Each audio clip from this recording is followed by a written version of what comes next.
Bab 1108. Semuanya telah kabur.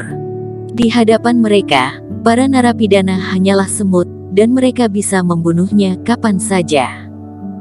Tetapi mereka tidak bisa memaafkan semut seperti Erikin yang berani mencuri harta mereka. Belum lagi batu dewa penarikan memiliki nilai yang unik. Beberapa ratus kilometer jauhnya, udara berkedip-kedip. Erikin muncul dari udara dan tiba-tiba jatuh di punggung Yulitazu, kemudian memuntahkan seteguk darah. Saat ini, dia hanya merasa dingin dan matanya menjadi hitam. Erikin. Vinolasu segera menghampiri dan memeluk Erikin untuk memberikan reikinya dengan sedih. Cepatlah, jika tidak akan keburu. Erikin tersenyum pahit pada Iblis Fu. Kali ini, entah bagaimana dia menggigit lidahnya, dia juga tidak merasa sadar. Dia sudah hampir menghabiskan segalanya karena menggunakan transisi alam semesta yang terus-menerus. Dia baru saja menerima pukulan pria tua berambut hitam, dan tubuhnya sekarang telah melemah dengan ekstrim. Tenang saja, aku sudah mempersiapkan semuanya, kata Iblis Fu sambil mengangguk. Jurus Buddha melarikan diri, cepat. Erikin menghela napas dalam hati. Dia tidak menyangka bahwa dia akan sampai pada langkah ini. Baik. Iblis Fu mengangguk dan menggambar jurus Buddha melarikan diri dengan cepat pada tubuh Ye Zun dan yang lainnya. Erikin, apa ini? Ye Zun dan yang lainnya menatap tanda di tubuh mereka dengan bingung. Jika bukan karena kehadiran Iblis Fu yang membawa aura Erikin sebelumnya, mereka tidak akan membiarkan Iblis Fu membuat tanda aneh itu pada tubuh mereka. Pada saat yang sama, tiga sosok mendekat dengan cepat dengan udara yang bergetar di belakang. Ketiga penatua tertinggi itu berwajah suram. Mereka telah menarik perasaan meremehkan mereka dan menggunakan semua kekuatan mereka. Kecepatan mereka hampir tidak bisa dibedakan dengan mata telanjang. Saat ini, beberapa orang itu akan sampai di depan mereka. Mereka terlalu cepat, aku tidak bisa terbang lebih cepat, teriak Yulitazu. Kedua sayapnya mengeluarkan api yang berkobar, dan dia sudah meningkatkan kecepatannya hingga batasnya. Jika tidak, cobalah mati-matian, kata Ye Zun sambil menggertakkan giginya. Jika kita mengambil tindakan, maka kita akan mati. Aku akan menghitung dari 3, dan kita semua tidak akan mati. Tanpa sempat menjelaskannya, Erikin menyeringai. Ketika dia menghitung sampai 1, niat membunuh yang seram telah menutupi semua penjuru. Kemana kalian lari? 3 sosok muncul dari arah yang berbeda, dan mengelilingi semua orang di tengah. Karena khawatir Erikin akan melakukan transisi alam semesta, ketiga penatua itu pun menyegel ruang sepenuhnya kali ini. Tetapi Erikin tetap terlihat tenang, karena mereka tidak bisa menyegel jurus Buddha melarikan diri. Selamat tinggal untuk kalian bertiga, terima kasih untuk batu dewa kalian. Saat melihat ketiga penatua tertinggi datang menyerang dengan ekspresi yang marah, Erikin pun tersenyum dan mengangkat batu dewa itu. Aura jurus Buddha melarikan diri di tubuhnya telah terpancar hingga ekstrim. Kemudian, di mata semua orang yang mengejutkan, tiba-tiba, muncul suara Sansekerta di langit. Di awan bercahaya, sosok Erikin dan yang lainnya, termasuk sosok Yulitazu pun menghilang tanpa jejak. Tidak. Pria tua berambut hitam itu berteriak, dan mereka bertiga berhenti di udara. Tempat yang awalnya Erikin berada telah kosong sekarang. Tidak peduli bagaimana penatua tertinggi seperti mereka bertiga bertindak, mereka bisa menyelesaikan junior fase keilahian dengan semudah menekan serangga. Tetapi, sekarang mereka telah mengeluarkan semua tenaga, tetapi Erikin itu malah kabur. Selain itu, dia juga membawa pergi batu dewa penarikan. Hasil itu membuat ketiga orang itu nyaris gila. Lagi-lagi teknik ruang dan waktu. Selain itu, ilmu sihir kali ini bahkan lebih aneh. Di gunung belakang, Kenny Zhao menatap ke arah hilangnya Erikin dengan ekspresi yang rumit. Kenny Zhao awalnya mengira bahwa Eric Qin pasti akan mati. Tanpa bantuannya, Sekte Wen Dao tidak akan melepaskan biang keladi kekacauan itu. Dia juga sangat percaya bahwa tidak ada orang lain selain dirinya yang bisa menyelamatkan Eric Qin.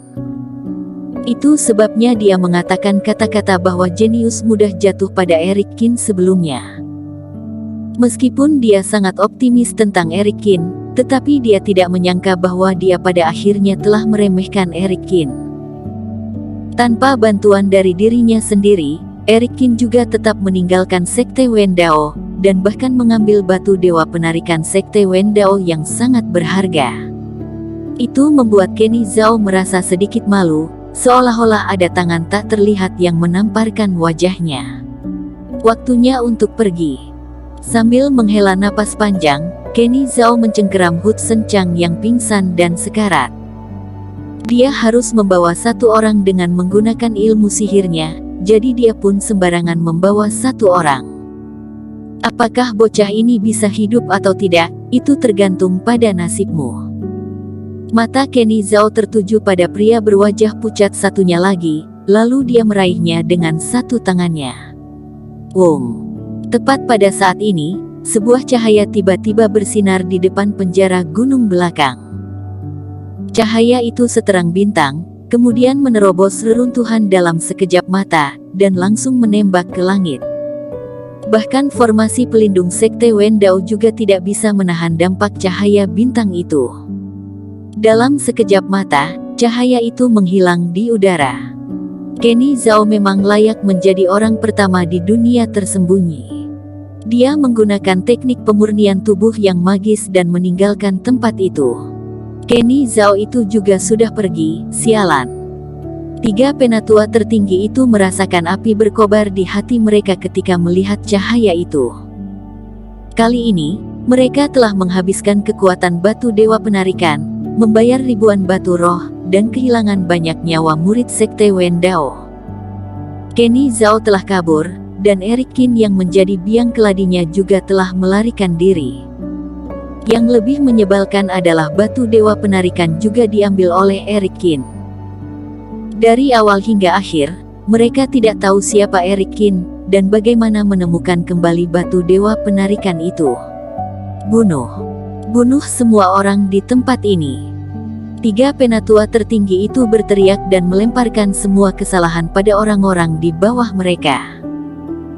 Di bawah amarah mereka, mereka menembakkan cahaya cemerlang, dan penjara Reiki yang besar tiba-tiba berdiri di tanah di gunung belakang, lalu mengurung semua narapidana di dalamnya. Mereka bertiga berencana untuk membunuh mereka semua sekaligus untuk melampiaskan amarah mereka. Tetua Hitam, binatang tauran dan yang lainnya memandangi penjara itu dengan putus asa. Di tangan penatua tertinggi, mereka sama sekali tidak bisa melarikan diri. Ramai sekali, apa yang sedang kalian lakukan? Namun tepat pada saat ini, perlahan muncul sosok seseorang di tengah langit Sekte Wen Dao. Dia adalah pria yang tampan yang mengenakan jubah emas, dan terlihat heroik dan mendominasi, tetapi auranya terlihat membawa sedikit keanehan. Saat melihat orang itu muncul, ketiga penatua tertinggi pun berhenti sementara. Kaisar Iblis Jueri, apa yang kamu lakukan di sini? Kata Cendro Sun dengan dingin saat melihatnya. Hehe, aku awalnya berencana untuk kembali, tetapi menyadari suara di Sekte Wen Dao mu ini tidak kecil, jadi aku sengaja datang ke sini untuk melihat-lihat. Tanpa diduga, kalian ternyata sedang membantai klan iblisku, kata Kaisar Iblis Jueri dengan sinis.